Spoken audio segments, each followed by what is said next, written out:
మన తెలంగాణలో మొట్టమొదటి ఫ్యాక్టరీ అవుట్లెట్ మన ముకుంద జ్యువెలర్స్ లో లైట్ వెయిట్ ఆభరణాలు కలెక్షన్స్ ఎన్నెన్నో అన్ని జ్యువెలరీస్ పై VA కేవలం 2 to 12% మాత్రమే. విచ్చేయండి ముకుంద జ్యువెలర్స్.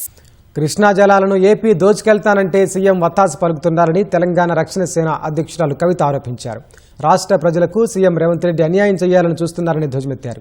నీటి ప్రయోజనాలపై ముఖ్యమంత్రికి అసలు అవగాహన లేదని విమర్శించారు. పాలమూరు నుంచే టీఆర్ఎస్ ఉద్యమం మొదలవుతుందన్న కవిత లక్ష్మీదేవపల్లి బ్యారేజీ కోసం త్వరలో పాదయాత్ర చేస్తారని తెలిపారు.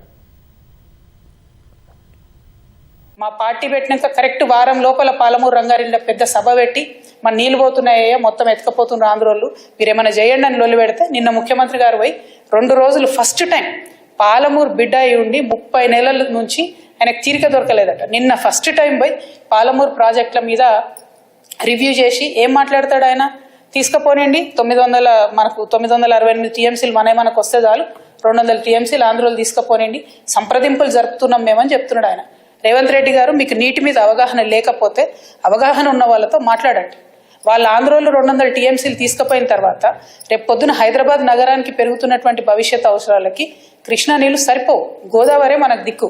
నేను రేవంత్ రెడ్డి గారిని డిమాండ్ చేస్తా ఉన్నా, మీరు కనుక బనకచెర్ల ప్రాజెక్టు కానీ ఇంకో ప్రాజెక్టు కానీ వాళ్ళు 200 టీఎంసీలు తీసుకుపోండి అంటే గోదావరిలో మనకు అడగండి అదనంగా 200 టీఎంసీలు.